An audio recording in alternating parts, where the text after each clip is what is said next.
Royal Nepal airlines के जहाज ने काठमांडू एयरपोर्ट पर ठीक 4 बजे रनवे की तरफ बढ़ना शुरू किया।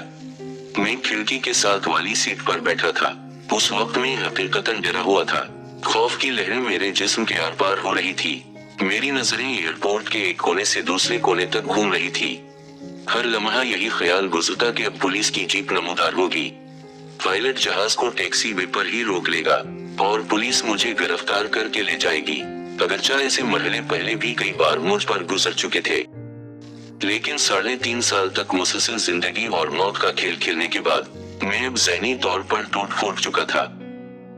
और अब तो बात यहाँ तक आन पहुंची थी कि एक तरफ आजादी, अपना वतन, अपना घर और घर वाले, और दूसरी तरफ 3rd डिग्री टार्चर के साथ अज़ियतनाक मौत। और उन दोनों के बीच महज चंद मिनटों का फर्क था, महज चंद मिनटों का। किस्मत ने जिंदगी की बाजी खेलते हुए मुझे हमेशा 3 एक के दिए, लेकिन हर बार तो 3 एक के नहीं मिलते। अब ये आखिरी दाव था, अगर बाजी उल्टी पड़ गई तो। मैंने आंखें बंद कर ली और सब कुछ उस कादिर मतलूब पर छोड़ दिया, जिसकी ताकत और कुदरत की कोई हद नहीं। इंसान उसके सिवा कर भी किया सकता है। इंसानी जद्दोजहद की एक हद होती है, और उसके बाद वो रब उस जलाल कराम की रजा का तलबगार होता है। एक गुनुड़गी सी छा गई थी। अचानक एयर होस्टेस की मधुर आवाज मुझे गनूदगी से बाहर ले आई। सेफ्टी बेल्ट खोलने और सिगरेट पीने की इजाजत मिल गई थी। जहाज हिमालय की बर्फपोश चोटियों को नीचे छोड़ता हुआ बुलंद हो रहा था। माउंट एवरेस्ट दाएं तरफ साफ दिखाई दे रहा था। जहाज के अक्सर मुसाफिर ये चोटी देखने के लिए जहाज की उस जानिब की खिड़कियों की तरफ आ चुके थे, लेकिन मेरा जहन माजी की तरफ जा रहा था। 3.5 साल यानी 1158 दिन, और उन 1158 दिनों में बीते हुए अनगिनत वाकयात एक तेज रफ्तार फिल्म की तरह मेरे जहन से गुजर गए। जल्द ही पहाड़ खत्म हो गए। एयर होस्टेस ने बताया कि अब हम बांग्लादेश के ऊपर से गुजर रहे हैं और दरियाई कर्नाफरी का डेल्टा हमारे नीचे है। डेल्टा दर्जनों पार्टों में तकसीम होकर मीलों तक फैला हुआ था, और शाम के ढलते हुए सूरज की तपती शाहों में दरियाई कर्नाफरी की दर्जनों शाखों में एक आग सी लगा रखी थी। शायद ऐसे ही किसी मंजर की वजह से शेख मुजीबुर रहमान को मशरकी पाकिस्तान अलहदा करके बांग्लादेश बनाने के लिए हमार देश, तमहार देश, सनार देश का नारा लगाना पड़ा। लेकिन ये तो महज अक्स था, महज फरीबे नजर था, जिसे सच समझकर दुनिया की सबसे बड़ी इस्लामी मुमलकत को दुर्लख कर दिया गया। उस वक्त बांग्लादेश बने कई साल बीत चुके थे, लेकिन मशरकी पाकिस्तान के लिए लफ्ज बांग्लादेश मेरे दिमाग में कहीं फिट नहीं होता था। और आज भी यही हाल है कि चाहे कितनों को बुरा लगे, मैं उस जमीन को साबिक मशरकी पाकिस्तान ही कहता हूँ। जैसे दूरी और जुदाई से खून के रिश्ते नहीं टूटे थे, वैसे ही खता जमीन को साबिक मशरकी पाकिस्तान कहने से अपनाई का एक अनोखा रिश्ता महसूस होता है। अपना था फिर साबिक हो गया। रिश्ता कायम रहे तो साबिक फिर अपना हो सकता है, इंशाअल्लाह। बैंकॉक तक का सफर 6 घंटे का था। जहन ने माजी में छलांग लगाई और जहां आन के रोका, वो 16 दिसंबर 1971 का मनहूस दिन था। मैं तरबेला डैम बनाने वाली कंपनी TJB यानी तरबेला जॉइंट वेंचर में असिस्टेंट पब्लिक रिलेशन ऑफिसर था। माकूल तनख्वाह थी। कंपनी ने बहुत सी सहूलतें दे रखी थी और जिंदगी नहायत सुकून से गुजरी थी। भारत से हमारी जंग जारी थी और ज़राया अबलाग कामयाबी के बड़े बड़े दावे कर रहे थे। कभी चीनी इमदाद और कभी छठे अमरीकी बहरी बेड़े की आमद के मुद्दे सुनाए जा रहे थे। ONU में हजारों साल तक जंग जारी रखने के दावे किए जा रहे थे। जंग बंद करने के लिए पोलैंड की करारदाद, जिसे आलमी ताकतों की हमायत हासिल थी, हमारे वफद के सरबराह ने फाड़ दी थी। ये महसूस कराया जा रहा था कि चंद दिनों में भारत घुटने टेक देगा और जंग बंदी के आयुष कश्मीर तश्तरी में रखकर हमें पेश कर देगा। जनरल नियाजी उन दिनों मशरकी कमान के सरबराह थे। उनके उस दावे की बड़ी तशहीर की गई कि भारतीय फौज को वापस उनकी सरहद में धकेल दिया गया है और भारतीय टैंक मेरी लाश पर से ही ढाका में दाखिल हो सकते हैं।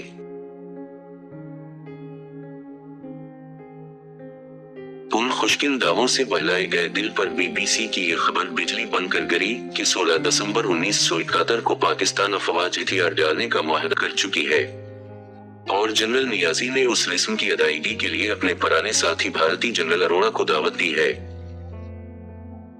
यकीन जानिए कि पहले तो इस खबर को सच मानने पर दिल टिका ही नहीं कि मुसलमान हिंदुओं के आगे हथियार डालेंगे।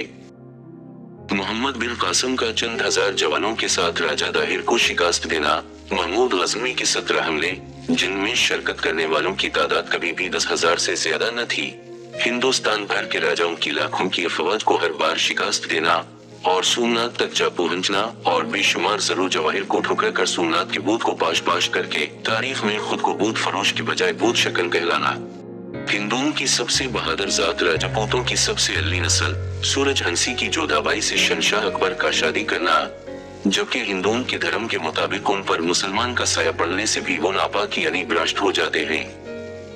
अहमद शाह अब्दाली का राजा जय चंद को 4 मर्तबा शिकस्त देना और हर बार अपने पांव तलवा कर उसे छोड़ देना, वो कौम जो मदीना की गिलियों से निकलकर एक तरफ अफ्रीका को फतह करके यूरोप में स्पेन और अल्बानिया तक जा पहुंची और दूसरी तरफ ईरान, अफगानिस्तान, हिंदुस्तान, मशरकी रूस की रियासतों को फतह करके मलेशिया और इंडोनेशिया तक अपनी हुक्मरानी के झंडे गाड़े, वो कौम जिसमें हजरत खालिद बिन वलीद, मूसा बिन नसीर, नूरुद्दीन जंगी, सलाहुद्दीन अयूबी, मोहम्मद बिन कासिम, महमूद गजनवी और टीपू सुल्तान जैसे दलेर जर्नेल पैदा हुए, जिनका नाम सुनते ही गैर मुस्लिम हुक्मरान खौफ से कांपने लग जाते थे। उस कौम की सबसे बड़ी सल्तनत में मुसलमान अफवाज की सबसे बड़ी तादाद उस कौम के सामने हथियार डालने को मजबूर हो गए, जिस पर हजारों साल तक मुसलमानों ने हुक्मरानी की थी।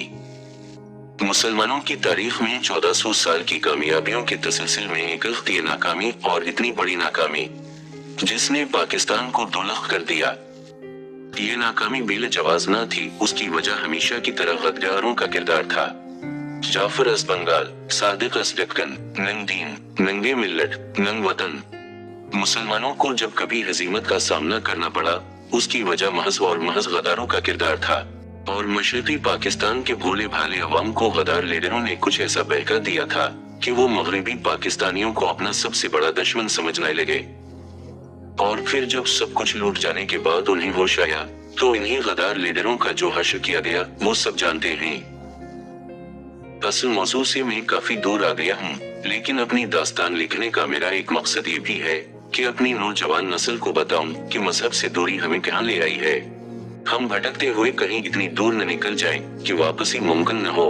आपस में दस्तो गरीबा होने के बजाय हमें उन तागूती ताकतों की गिरफ्त से निकलना होगा, बल्कि उन्हें नेस्तो नाबूद भी करना है, और इसी में हमारी बका है। गैर मुस्लिम कुव्वतें अपने हर हरबे से हमें इस्लाम से दूर ले जा रही हैं। जिस तरह स्पेन, जहां 800 बरस तक मुसलमानों ने हुकूमत की, आज वहां एक भी स्पेनी मुसलमान नहीं है।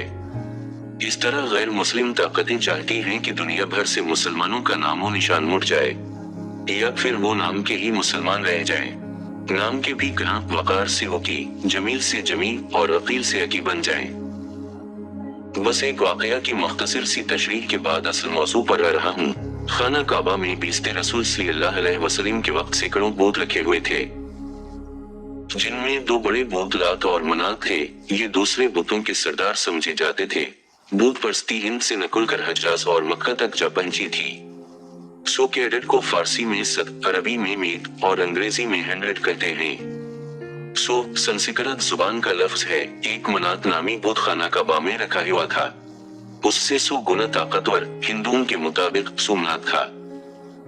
सोमनाथ का बुत मंदिर के एक खास कमरे में हवा में मोलक था और उस कमरे का फर्श, छत और दीवारें मकनातीसी लोहे की बनी हुई थी, और सोमनाथ के बुत को उस तरह मोलक किया गया था कि वो छत और फर्श की मकनातीसी कशिश से हवा में बगैर किसी सहारे की नजर आए। इसी वजह से इसे बुतों का सरदार कहा जाता था। हिंदूमत जो ताकत को अपना धर्म समझता है, सोमनाथ उनका खुदा था और उसका 100वां हिस्सा खाने काबा में मनात नाम से था। महमूद गजनवी ने जो गुनाह किए थे, सोमनाथ को तोड़कर उसने उन गुनाहों का कफारा अदा कर दिया। महमूद गजनवी वापसी पर अपने हमराह सोमनाथ का दरवाजा ले गया था, जो काबुल के अजायब घर में 1948 तक मौजूद था, जो भारतीय वजीर आजम नेहरू की ख्वाहिश पर काबुल के उस वक्त के बादशाह जाहिर शाह ने वो दरवाजा भारत को वापस कर दिया और उस दरवाजे को लगाकर भारत ने सोमनाथ मंदिर की तामीर शुरू की, जिसकी बहुत तशहीर की गई। पाकिस्तान के पहले वजीर आजम लियाकत अली खान शहीद ने भी एक प्रेस कॉन्फ्रेंस में पाकिस्तान कौम से अपील की कि जिस तारीख को सोमनाथ के मंदिर की तामीर यूं शुरू हुई, उस रोज पैदा होने वाले हर बच्चे का नाम महमूद रखा जाए। जरा नम हो तो ये मिट्टी बड़ी ज़रख़ेज़ है साक़ी। अब आता हूँ अपनी दास्तान की तरफ। दुनिया भर में सिर्फ मुसलमानों को मार्शल रेस यानी जंगजू कौम कहा जाता है। इसी मार्शल रेस की सबसे बड़ी सल्तनत के दौलत होने और दुनिया भर में मुसलमान फौजियों की सबसे बड़ी तादाद के हिंदुओं के आगे हथियार डालने का वाक़या कोई गैर मामूली सदमा न था। इस सदमे का मुझ पर इतना असर हुआ कि मैं हालते जुनून में इंतहाई तेज रफ्तारी से गाड़ी में बगैर किसी मंजिल के तरबेला से निकल गया। जब जरा हवास संभले तो मैं जेलम से भी आगे आ चुका था। उस वक्त मेरी एक ही ख्वाहिश थी कि मेरी गाड़ी टकरा जाए और मैं मर जाऊं। जरा हवास संभले तो सोचा कि मायूसी गुनाह है, बजाय इसके कि मैं अपनी जान बिला मकसद जाया करूं, क्यों न इसे मुल्क व कौम के मफाद पर नचावर कर दूं। कंपनी का जनरल मैनेजर और मैं जो कि एक ही दफ्तर में बैठते थे, इसलिए दिन में कई बार उससे मिलने का मौका मिलता था। और आज भी दिसंबर 21 को वो मेरे कमरे में आया और कहा कि मैं तमाही लड़के के पैदा होने की मुबारकबाद दूं या पाकिस्तान के दौलत होने और शिकस्त खाने का अफसोस करूं। मैंने उसे जवाब दिया कि कौमों की तारीख में उतार चढ़ाव में 34 बरस का अरसा कोई हकीकत या फैसला को असर नहीं रखता। 6 बरस कबल ही इसी भारत को हमने ऐसी शिकस्त दी थी कि दौरान जंग उसके नुमाइंदे ने अक़वाम मुत्तहिदा में कहा था कि हम फौरन जंग बंदी के लिए तैयार हैं। जंग बंदी के फौरन बाद मुआहदा ताशकंद पर दस्तखत होने के बाद भारतीय वजीर आज़म अपनी मुकम्मल शिकस्त से बचने की खुशी बर्दाश्त न करते हुए वहीं मर गया। 65 की जंग में पाकिस्तान सरहद से 240 मील दूर भारतीय हुकूमत ने अपना दारकूमत दिल्ली से इलाहाबाद मुंतकिल कर दिया था।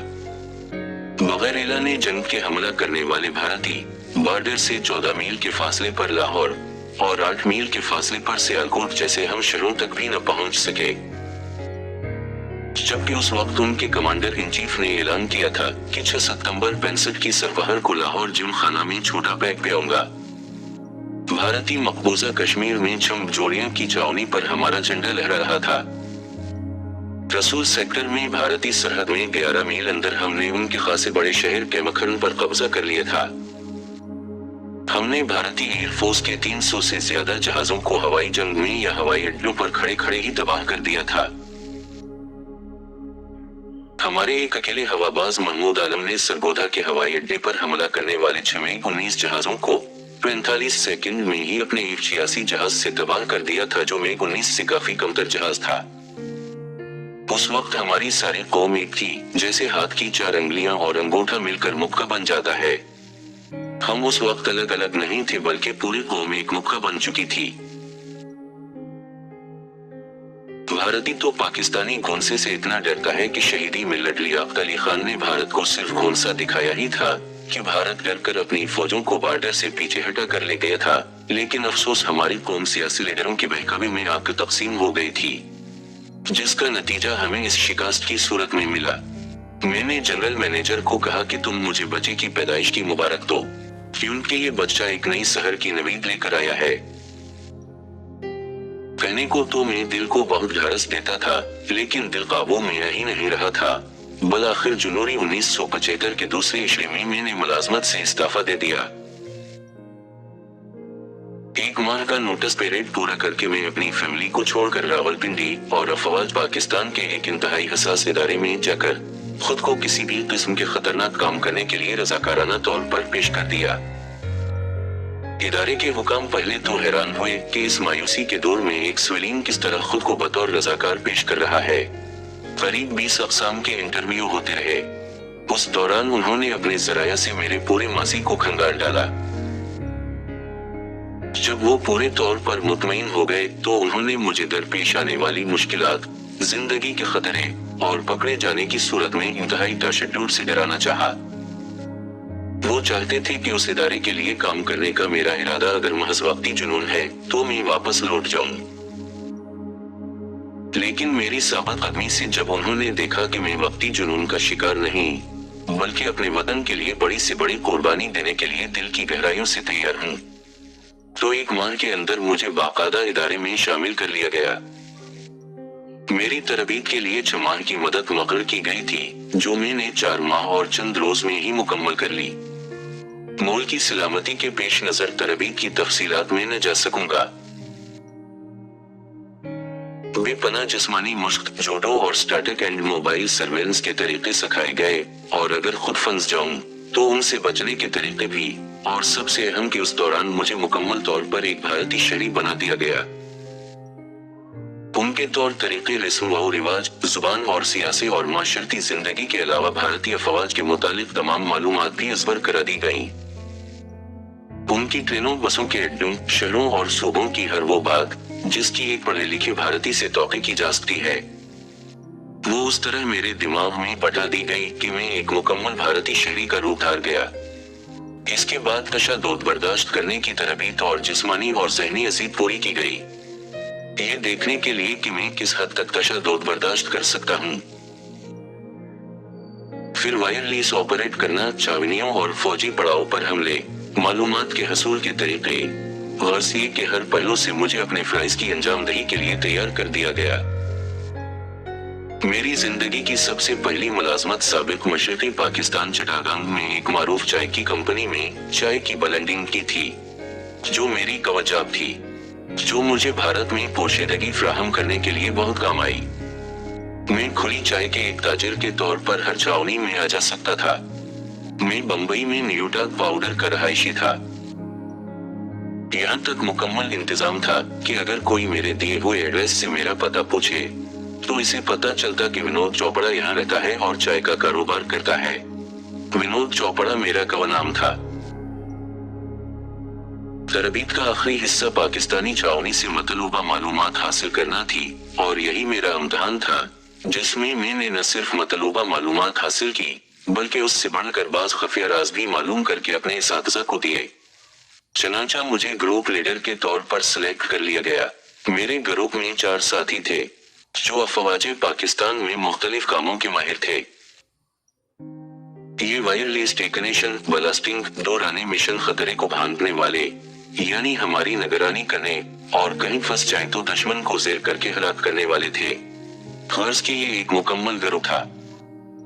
वहसीत ग्रुप लीडर के वो मेरा हर हुक्म मानने के पाबंद थे और खुद अपने फैसले से कोई काम सर अंजाम देने की उन्हें इजाजत न थी। हम सब ने अलग अलग रहना था और वो मेरे बगैर आपस में राबता न कर सकते थे। मुझे उन सब की रहाइश का इल्म रखना था, लेकिन उन्हें मेरी रहाइश का इल्म नहीं होना चाहिए था। भारत में आपस में राबता करने की सिर्फ मुझे इजाजत थी। गर्ज के हम 5 अफराद की एक छोटी सी फौज अपने मिशन के लिए बिल्कुल तैयार थी और हमें 24 घंटे के नोटिस पर अपने मिशन पर रवाना होना था। एक बात मजीद कि हम 5 को पहली बार तरबीत मुकम्मल होने के बाद चंद लम्हों के लिए मिलाया गया था। एक दूसरे के मुतालिक तफसीली मालूमात किसी को न थी। ये ऐसी मुहिम के लिए इंतहाई अहम होता है ताकि अगर कोई दुश्मन की गिरफ्त में आ जाए तो तशद्दुद बर्दाश्त न करने की सूरत में भी बाकी साथियों के मुतालिक न बता सके। आखिरी काम जो अपने राजों और साथियों की हिफाजत के लिए किया गया था, वो हमारी एक दाढ़ निकाल कर उसकी जगह सख्त प्लास्टिक की दाढ़ लगा दी गई थी, ताकि जब तशद्दुद बर्दाश्त करने की सख्त न रह जाए तो दाढ़ निकाल कर चबा जाओ। दाढ़ में साइनाइड भरा हुआ था। दुश्मन को राज बता के गद्दार कहलाने से बदरजह बेहतर है कि मौत को उपले लगा के शहीद हो जाओ, ताकि आइंदा नस्लें तुम्हारे ऊपर फख्र कर सकें। इस तरह हमारी तरबीत और जज्बे के तहत हमें अपने मिशन की तकमील के लिए तैयार किया गया था।